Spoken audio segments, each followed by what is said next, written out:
안녕하세요. 네.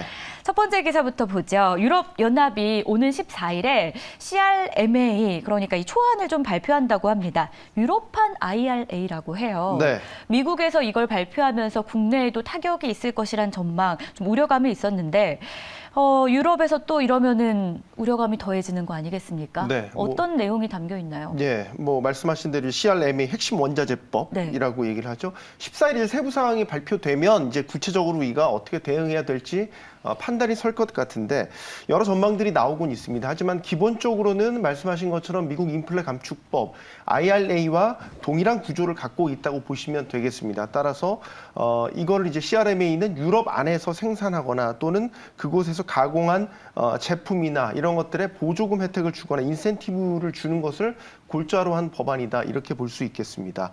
역시 핵심은 법안 이름에서 나오지만 광물일 것으로 예상이 되는데요. 네. 그동안 유럽이 주요 핵심 광물을 이제 중국을 비롯해서 역외 수입에 대부분 의존을 하고 있었는데 이런 것들을 유럽연합 영내로 돌리자 수입처 역시 다변화하겠다, 이런 포석이 깔려 있다라고 보면 되겠습니다. 유럽연합 2020년 기준으로 했었을 때 핵심 광물 30대 핵심 광물 중에서 19가지를 지금 중국에 수입을 의존하고 있고, 배터리에 들어간 니켈의 경우에는 러시아에 70% 가까이를 의존하고 있고요. 코발트 같은 경우는 콩고에 또 대다수를 의존을 하고 있습니다. 이런 것들을 EU 안으로 끌어들이고 이를 위해서 보조금을 지급해서 지원을 하겠다라는 내용이 되겠습니다. 더 구체적으로 보면은요, 유럽연합 영내에서 최소 10%의 원자재를 생산하겠다. 또 이를 기반으로 한 전략 물자로 분류된 품목의 수요를 최소 40%는 유럽연합 안에서 자체 처리하는 것을, 그런 목표를 제시를 하고 있습니다. 또 이 밖에도 유럽이 아무래도 친환경 산업을 적극적으로 육성하겠다는 의지를 갖고 있기 때문에 친환경 공정을 구축하는 기업이라든지 이런 것들에 인센티브를 부여하고요. 또 이런 것도 있습니다. 폐배터리 재활용 의무 요건 등이 또 세부 사항이 담길 가능성도 제기되고 있습니다. 네, 결국에는 국내 기업에는 어떤 영향이 미쳐질까, 이것이 또 우리가 가장 궁금한 부분일 것 같은데, 국내 기업들 좋은 영향은 아닐 것 같습니다. 왜냐하면 유럽이 전기차 최대 또 수출 시장이기도 하고, 네, 그렇죠. 배터리로는 점유율을 또 가장 많이 차지하고 있지 않습니까? 맞습니다. 어떻습니까? 현대기아차만 놓고 본다면 미국 시장보다 유럽에서 훨씬 더 많은 친환경차를 판매하고 있죠. 29만 대 가까이 판매를 유럽에서 하고 있고, 미국 시장에서 18만여 대 현재 연간 판매를 하고 있으니까 훨씬 큰 시장이죠.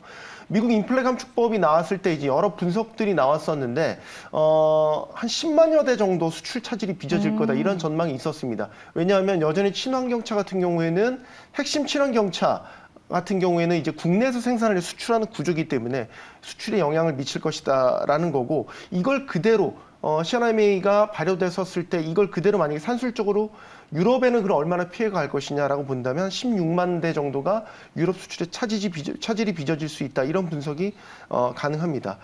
국내 기업들이 이제 대응 방안을 모색을 하고 있는데 IRA 법안을 계기로 미국 투자 늘어났지 않습니까? 네. 우리 기업들도 아마 유럽에도 비슷한 대응을 하지 않을까 싶습니다. 친환경차 현지 생산 압박이 강화될 가능성이 높기 때문에 역시 유럽 현지 생산 체제가 강화될 가능성이 제일 높게 점쳐지고 있고요. 특히 이제 CRMA가 본격 시행되면 완성차 업체뿐만 아니라 소재라든지 부품 이런 것들까지 전 밸류 체인에 걸쳐서 유럽 자국 내 생산이 강조가 될 수 있기 때문에 사실 완성차보다 이런 국내를 기반으로 두고 있는 완성차의 벤더사들, 협력사들에게 피해가 더 클 것이다, 이런 전망도 나오고 있습니다.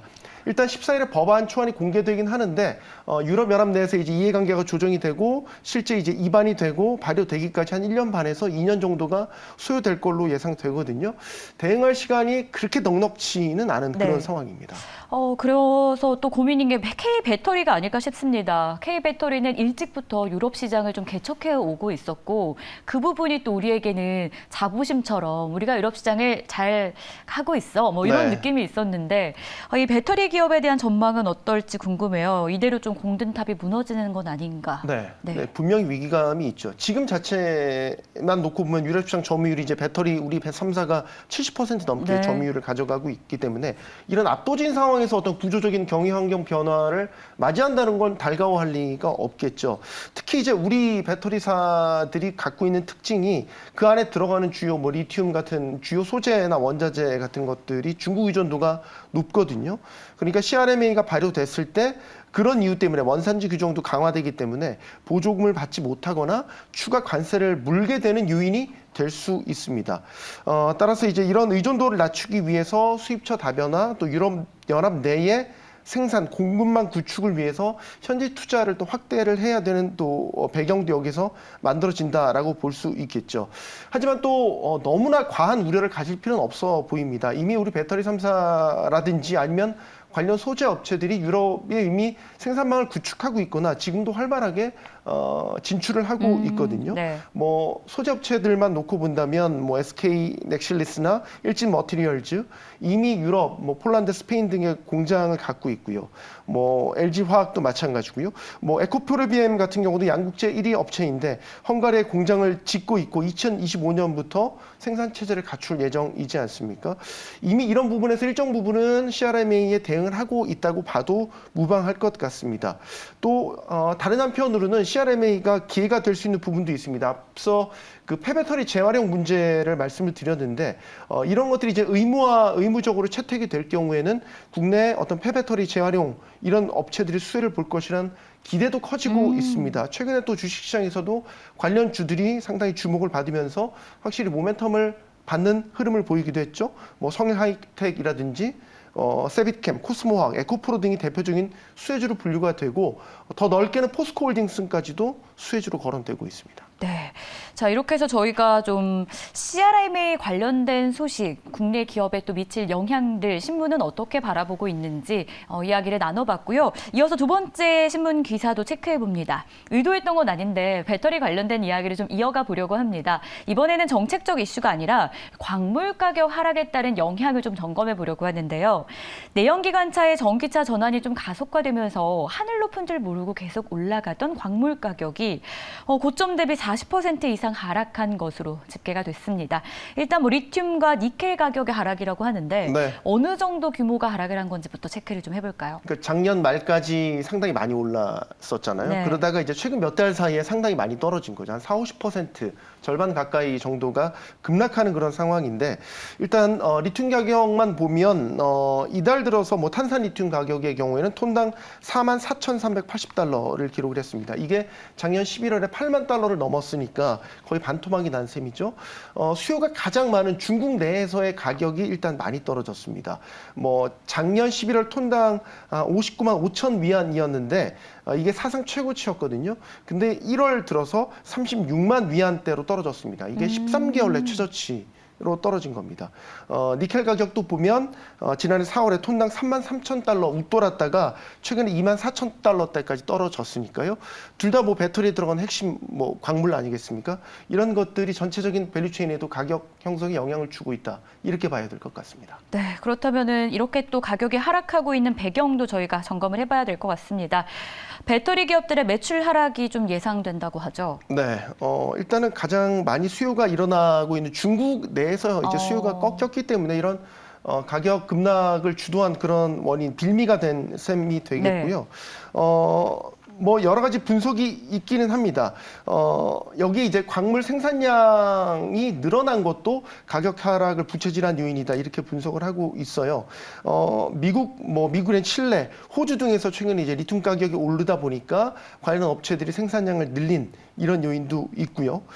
최근 혹시 또 들으셨는지 모르겠지만 뭐 인도라든지 이란 같은 데서도 세계 최대 규모의 뭐 리튬 그 매장량이 확인이 됐고 전반적으로 이제 그 수요에 비해서 생산이 더 늘어나고 있다라는 점.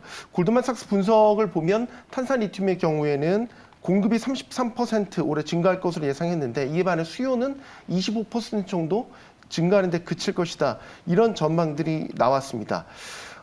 이런 광물 가격의 하락의 요인을 좀 살펴본다라고 하면 우리 배터리 업체 입장에서는 매출 규모가 줄어드는 요인이 될 수가 있겠습니다. 물론 그 가격 변동분이 반영이 되기 때문에 이익률 자체는 큰 변동은 없지만 전체 사이즈가 줄어들게 된다라는 거죠. 뭐 우리 배터리 3사 LG솔루션이라든지 삼성 같은 경우도 올해 매출 계획을 전년 대비 한 2자릿수로 다 늘리는 걸 목표로 잡았는데 그런 목표 달성을 위한 여건은 현재로서 보면 녹록치는 않다 이렇게 봐야 되겠습니다. 대신 뭐 완성차 업체에는 호재일 수도 있다라는 전망이 나와요. 원가 절감 효과를 누릴 수 있다라고 하는데 뭐 효과 클까요?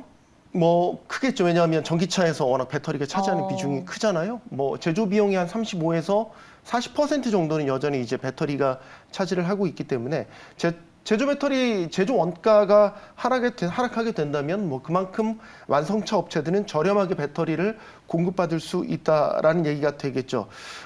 통상적으로 보면 배터리 업계나 완성차 업체가 분기마다 이런 배터리 변동분을 가격에 반영시키는데 완성차 같은 경우는 가격 탄력성이 더 줄지 않습니까? 네. 그러니까 그만큼 그 변동분, 제조 원가가 하락하는 거에 대한 이익률을 완성차 업체들은 가져갈 수 있다라는 얘기가 되겠죠. 하지만 여기에 물론 변수라는 게 분명히 있습니다. 최근에 테슬라가 주요 차종 가격 다 인하했잖아요. 네. 그리고 내릴 수 있었던 주요 배경도 역시 그 배터리 가격이 떨어졌기 때문 이게 아니겠습니까? 이 얘기는 이제 배터리 가격 하락에 따라서 완성차 업체들 간에도 그 가격 추락 경쟁이 그만큼 심화될 수 있다는 얘기 때문에 하나가 이익을 보면 하나는 또 내줘야 되는 뭐 그런 구조를 갖고 있다라고 볼 수 있겠습니다. 결국 탄탄했던 이 완성차 업체와 배터리사의 이 관계에서도 균열이 좀 생길 수 있다라는 건 거잖아요. 네, 그렇죠. 최근에 이제 자동차 업체랑 배터리 업체 이 변화 나타나는 양상을 보면 합작 프로젝트가 굉장히 활발한데 예전에 이제 단일 기업과 단일 기업의 합작 중심이었다면 맞아요. 요새는 뭐 사실 피하 구분이 안 될 정도로 굉장히 활발하게 합작 프로젝트가 1대1에서 1대 다 파트너십으로 변모하고 있는 그런 양상 아니겠습니까? 대표적인 사례를 들자면 LG 에너지솔루션, 포드가 추진하는 유럽 튀르키 합작사 프로젝트였죠. 원래 포드 그 새로운 파트너가 SK온이었지 않습니까? 근데 이 프로젝트가 무산이 되자 이제 LG 에너지솔루션이 새로운 파트너로 채택이 된 것이고요. 또 LG 에너지솔루션은 GM과도 최근 합작 공장을 통해서 건설 협력해 오고 있는데 또 GM은 삼성 SDI랑도 새로운 파트너십을 맺고 있습니다. 이런 어떤 시장의 그 경쟁 체제의 변화는 앞으로 나타나게 어깨 전반의 구조적인 시장 환경 변화다 이렇게 볼 수 있겠습니다. 네, 이렇게 해서 오늘 손석구 경제평론가와 함께 이야기 나눠봤습니다. 고맙습니다. 고맙습니다.